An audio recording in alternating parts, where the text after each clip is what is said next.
Oh, hello. Cheers and good on you, boys and girls. I'm still working on the intro. It's so odd that I had the intros ready and done and set up for the test shows, and then it comes time for the real show, and I can't figure out how to do the intro to the real show. But I'm getting it, and I will get it. It's possibly attached to this one, although unlikely. So hopefully, I have it ready by the next one, or the next one, or the next one after that. I was reminded of a story today that was kind of funny.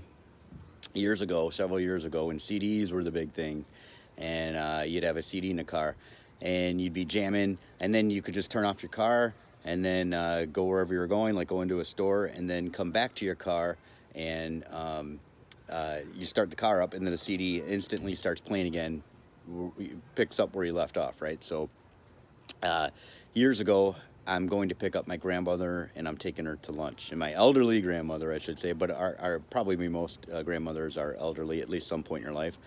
And so I'm listening at the time, Puddle of Mud, She Hates Me.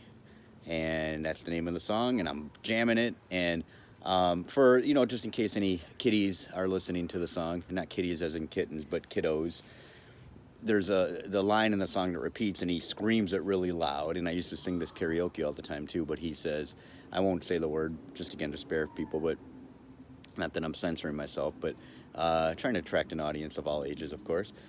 But it says, she effing hates me, and it's real loud. And so I don't know what I'm thinking. I've got it cranked. And I pull up to my grandma's, turn the car off, and I go in and chat with her for a little bit. And, hey, Grandma, time to go to lunch. Let's go to lunch. I get her settled in the car, and I, go around, and I start up the car. The volume's all the way up, and I couldn't. It would almost seem as if I planned it. But if you knew how much I care about my grandmother and love my grandmother, did not plan this, would not have planned it in my wildest dreams. I don't know why I wasn't thinking. I knew as I was pulling up what I was listening to. You just don't think. I guess I wasn't thinking a few steps ahead, which now I do for the most part. I didn't at that time. So start up the car, and in the loudest volume possible, it goes, she effing hates me. I almost said it. And I'm just instantly going for the volume button and turning it down. And I was so embarrassed. And I'm like, Grandma, I'm so sorry. I'm so sorry. And she's probably going like this, And she's not a Catholic, but a very, very hardcore Christian. And so I was very embarrassed and again, I'm mortified. Because, listen, it's not like every time I'd go to start up my car and a song would play. And it wasn't like some kind of, Amazing Grace is playing in my car, or classical music is playing in my car. Usually when I pick up my grandmother, nothing's playing in my car, but at this particular time, that's what she hears. So she probably thinks that's what I listen to all the time in my car, and probably somewhat true.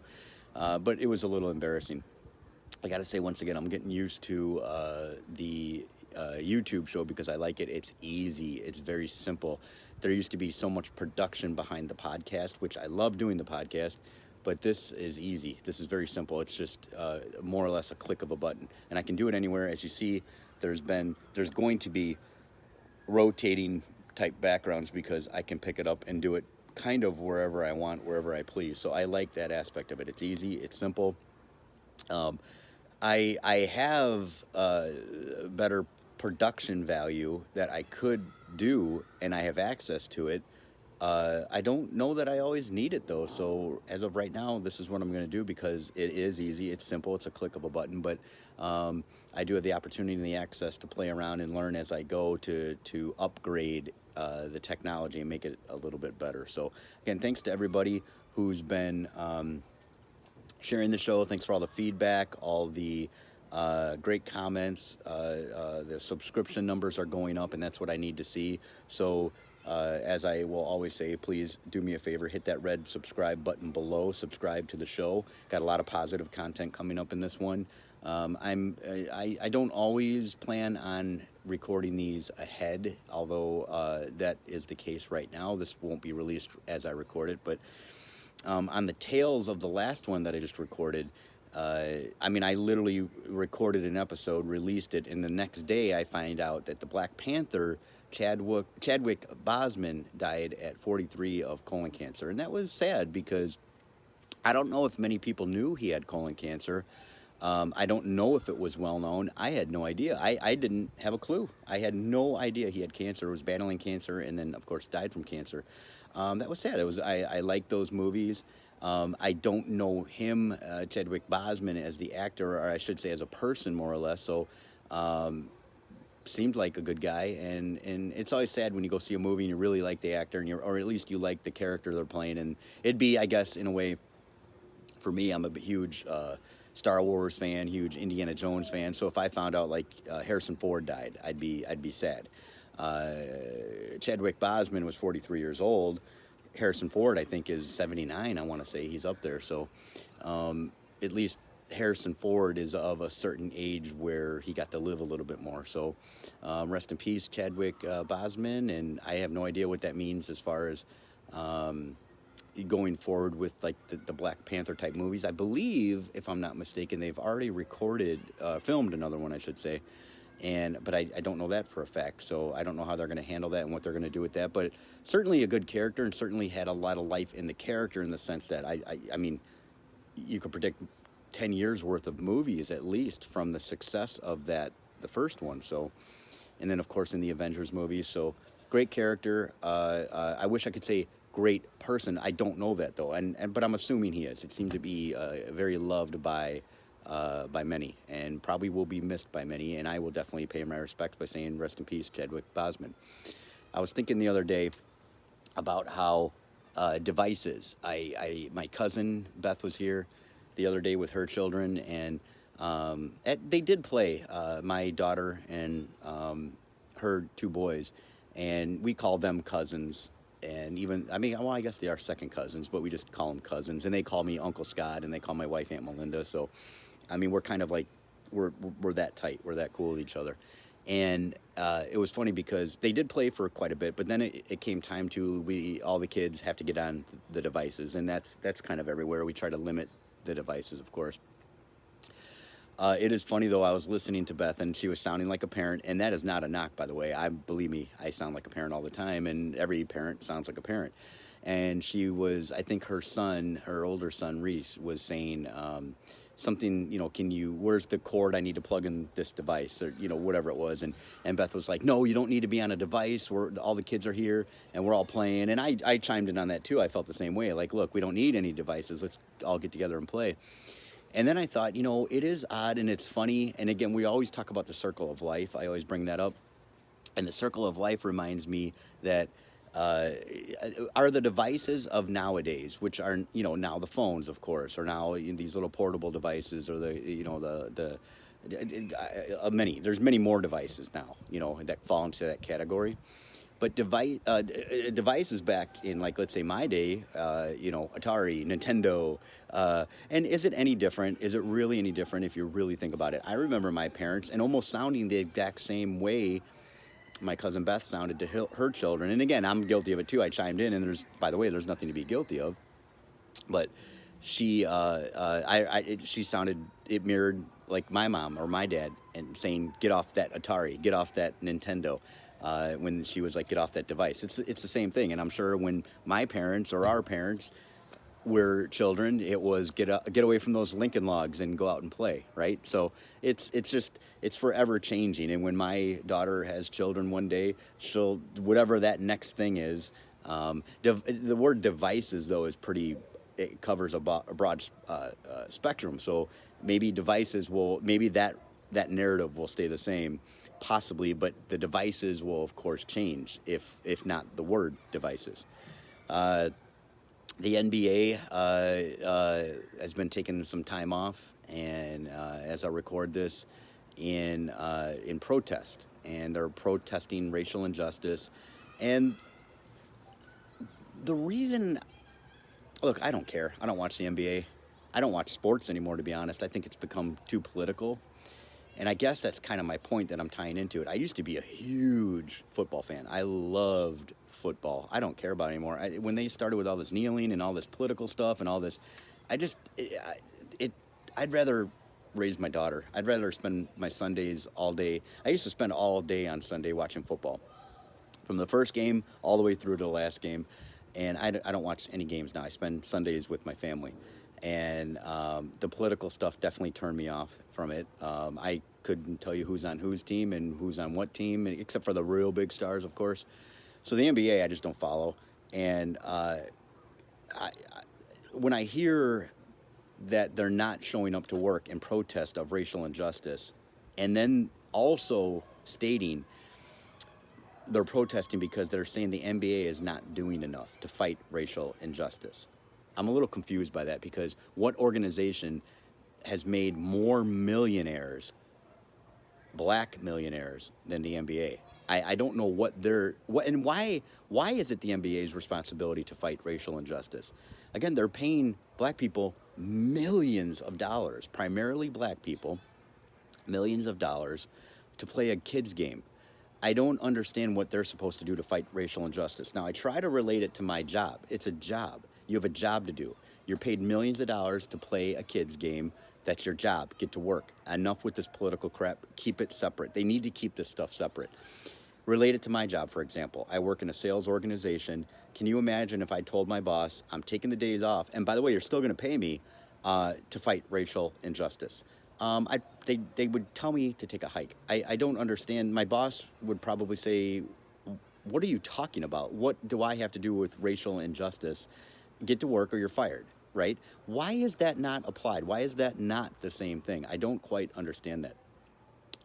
So I'm a little confused by that. And plus, if the NBA players if they really believe what they're saying, if they're really protesting racial injustice, why don't they quit their multi-million-dollar jobs? And why don't they quit, give up their millions to fight racial injustice, because that's what they're fighting for, right? And why don't they become cops? And why don't they go serve the neighborhoods that supposedly the other cops can't do? That's the narrative, right? So why don't they do that? If they really care and if they're really that involved, just saying I'm not going to show up to work and still get paid millions, of course. They're still getting paid. They're still getting paid not to show up to work in the narrative of fighting racial injustice. What are you doing? And by the way, when you go back to work and you play the game, which I think they're already back to work playing the game, have you solved racial injustice? So what's the point? What have you done? What have you accomplished other than you decided not to go to work? You still get paid, and you've solved what? I don't understand. Except for probably a lot of people. I know die-hard sports fans, die-hard, all across the board, baseball, football, basketball, all of it, that they said, I'm not watching anymore. And I'm talking about die-hard people. They're like, I don't care. I'm not getting involved anymore. I hate this. I want to watch a game. Think about like baseball, for example. The tradition of like American baseball. You just sit back with a beer, you watch a good baseball game. But when you start constantly getting berated, or you constantly start hearing about racial injustice, and I'm here to watch a game, I'm not getting involved in this crap. This is my escape. It's kind of like when you go see a movie. It's an escape. You go to a movie. I go to watch Star Wars because I want to live in this fantasy land where you can see Jedis and flying ships and so on and so forth, right? So can you imagine in the middle of a Star Wars movie, they started talking about racial injustice, or it'd be like, what? Don't take me out of this movie. I want to escape. I want to escape from this reality, from this real weird world. So again, put it to a perspective of your job. What do you guys do for a living? And if you said, I'm not going to show up to work tomorrow because of racial injustice, you'd probably get fired, right? So why do these multimillionaires? Why? You got paid to show up to work. And I've said this so many times on my podcast. Go back and listen. It's on SoundCloud. But subscribe to this show. Selfless promotion. We need to stop catering to this crap. And I'm not talking. Look, I'm not talking black, white. I'm talking across the board. All this cancel culture stuff. These comedians that can't say anything they want to say anymore. These are comedians. They should be able to say whatever they want. Everyone should be able to say whatever you want. This is America. Okay.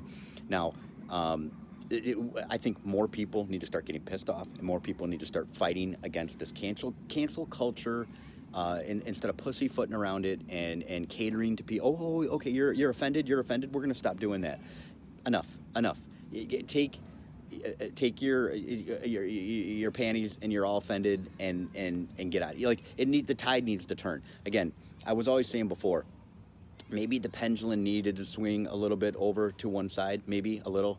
But when it goes too far, now you're starting to get people pissed off, and you're starting to get people who were on board, who are probably saying, "Yeah, we need to," and then they're kind of like, "Yeah, I was on board when you were here, but when you got over here, a little too much, a little too much." And to me, by far, all of it is gone way too far. This is America, freedom of speech. Can you imagine how many people are getting canceled? And it's ridiculous to me. I don't understand, what do people want? Why are people fighting so hard to be pansies? I don't understand it. Does that mean I believe or support or bullies? No, of course not. I'm not talking about bullies. I'm talking about sometimes people just say just a funny statement and they're getting canceled. Their show is getting canceled. They're getting fined. They're getting this. And it's just enough. Everybody, pull up your big boy pants and be men and women and handle things. We're raising a generation of a bunch of pusses. And I mean that in a very big way. And I hope people take it seriously because, and by the way, I don't care if you're offended by it. Maybe you need to be offended. Maybe people need to start getting some grit, okay? Instead of getting offended all the time, maybe a little bit of developing those rough edges will help you succeed a little bit in life, okay? That's what you need. So if we're going to keep wrapping our children and the adults, by the way, these millennials, and I hate to make it a whole millennial thing because believe me, there's people my age too that are, we're wrapping people in bubble wrap. Why? Develop a little bit of grit. Look, wrong is wrong, but let's not pussify the entire country, or it's already pussified. Let's back up a little bit. Let's take off that bubble wrap. Start to look. I'm telling you, man, it's gonna only be bad. It's gonna be bad. This is not. What's the end game for all these people? It can't be good. You're not. You're gonna raise, already are, but generations of like kids that'll never leave the home, and they gotta have mommy and daddy pay for everything. Like, you want kids to develop a little bit of grit, um, the ability to fight their own battles a little bit. So that's where I stand on that. I don't like the pussification of America right now. It's gone too far. The pendulum has swung way too far to the left. All right. I was thinking about something. If life throws you under the bus, you've got a choice. Okay. Sometimes people are not born on third base. Most people, in fact, are not born on third base. I wasn't born on third base. My dad worked very, very hard. My dad was up at 3:30 in the morning to go to work 6 days a week. Sometimes was not home until 8 o'clock at night. Okay, that's a long day. And he busted his ass and he raised 5 kids. And he was strict. And we fell in line and we listened. Okay. Uh, but sometimes, look, people, look, it is sometimes it is what it is. And you could say, I've been thrown under the bus. Life threw me under the bus. You have a choice. It's up to you. It's your choice. You can either, I'm starting to get bit by mosquitoes. You can get up from under that bus. So it's a choice. You can get up from under that bus, brush yourself off, get behind the wheel, and drive that bus. Or you can stay under the bus and complain and moan and cry your entire life. I know people with the worst circumstances, and I'm going to have someone on my show soon that's going to tell an amazing story that I've had people on the past episodes. Bertana, for example, started out in life. Her mother was a drug addict, a severe drug addict, and she used to take Bertana as a baby in a cardboard box in her own filth to like drug parties and do drugs while Bertana slept and cried and was hungry in a box in her own filth. That's where she started out. She didn't stay there. She made choices. She could have lived that life. I know other people, and like I said, one's going to be on the show soon. Very difficult circumstances in life, but he chose to get up from under the bus. He was born under the bus, but he chose to get up from under the bus, and he worked hard, and he has a very successful life now. And believe me, absolutely positively no path to success for this guy. None. He could have left, right, up, down, sideways, but he did it. So it is possible, even when you don't think there's a way. But you can't just say, I was born under the bus and I'm going to stay here and cry. That is an option. You do have that choice. But what's a better choice? Wouldn't it be a better choice to say, okay, I was born here, I'm not staying here. I'm going to make something of my life. And then you work hard and you educate yourself and you read the right books and you surround yourself with the right kind of people, which may not be easy to do.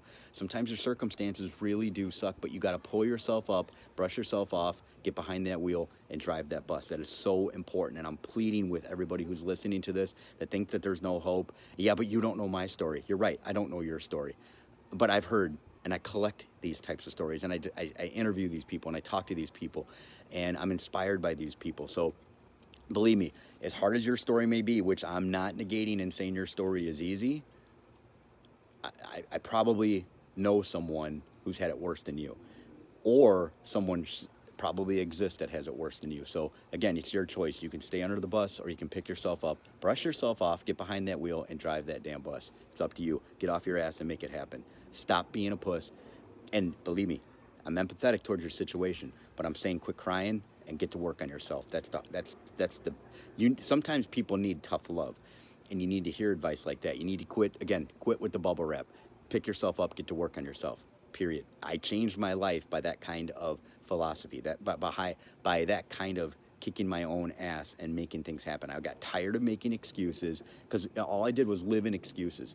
And I made excuses, I lived in those excuses, and my life continued to suck. It was when I changed my narrative and I started changing my self-talk and things started to change. By the way, last episode, depending on how these play out, I talked about how I was building new neurological pathways by every day writing with my left hand because I'm right-handed, so I'm changing how I write these affirmations, and I wrote 12 times a day. I write, I am attracting health, wealth, and happiness into my life. I've changed it slightly. I just changed it actually today.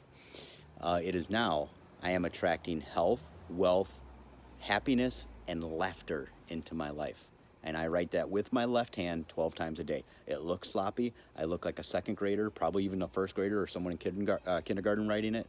But there's a reason behind it. Like I said, I'm building new neurological pathways to keep my brain young, but I'm feeding myself with healthy, good self-talk.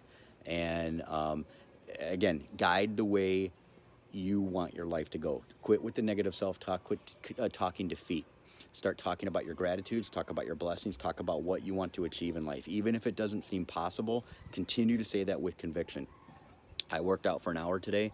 During the entire workout, I said that affirmation to myself. I'm attracting health, wealth, happiness, and laughter into my life. And I said it with conviction. And I said it over and over and over and over the entire hour.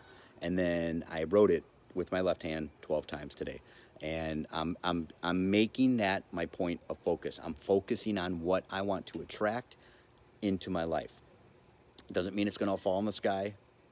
That'd be great if it did right now, wouldn't it? Like just, but that's what I'm working towards. And that's what I'm programming my mind with new neurological pathways. And by saying it with conviction, I'm telling my brain, this is what I want you to focus on. This is what I want you to observe and bring into reality. So if you want to join me, I would love to see it.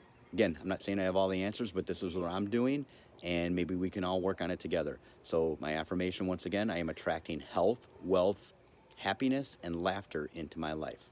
Left hand 12 times a day, or if you are left-handed, do it with your right hand. Okay. Another thing you could do is matching, and this is what I mean. Now, matching can mean many things. Sometimes matching and mirroring is something you can do. It's like a success technique when you're talking to somebody and you're trying to get someone to relate to you. People like people that are like themselves. And so if you sit like they sit, you're matching and you're mirroring, and sometimes leading. You're going to start seeing me swat mosquitoes.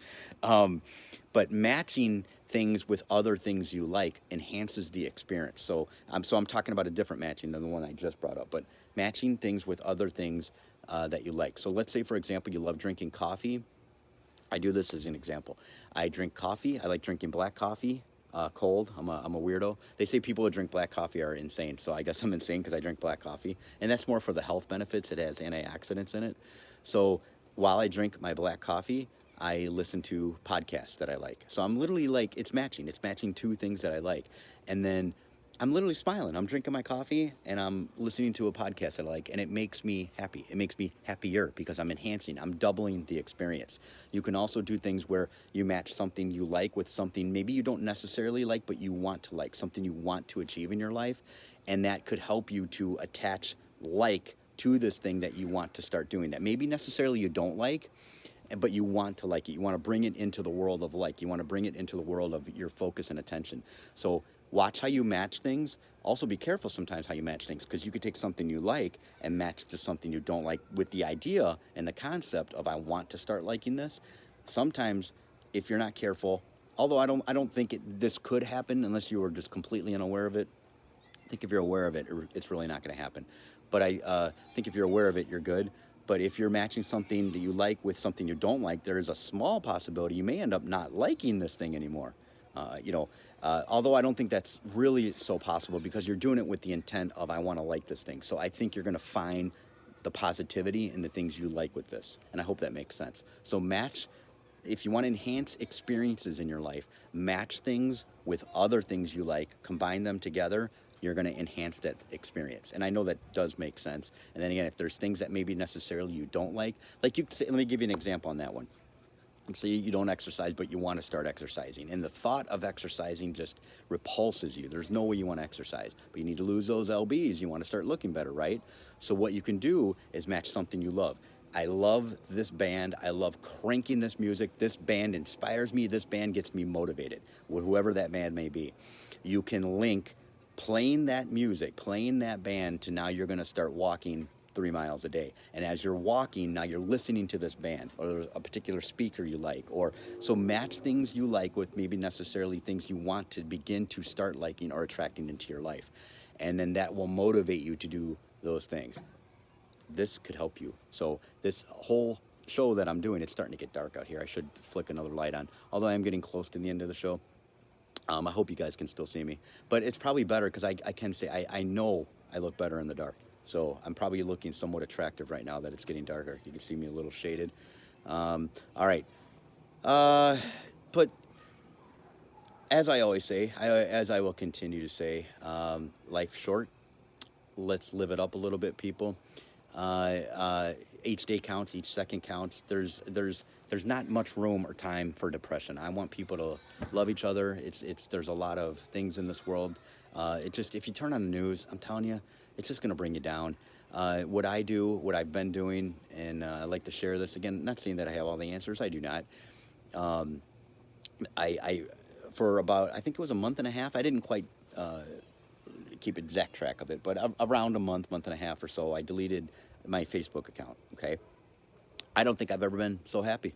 Not, seeing that negativity, the fighting, the politics every single day. I completely deleted my account. Then I thought, well, I'm starting this new YouTube show, and I can't rely on you guys fully to promote the show for me. Although I do appreciate you guys.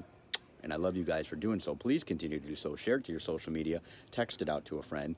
But I need to pick up myself, too. I need to promote myself a bit. So I made rules for myself. Okay, I'm going to put Facebook back on my phone, activate my account, I should say, send the show out, and delete it right back off of my phone. So my account is active now, but it is not on my phone.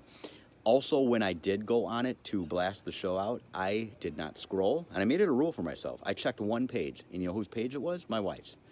And the reason I did that is because I wanted to look and see if she posted any pictures of my daughter, and that's what I wanted to see.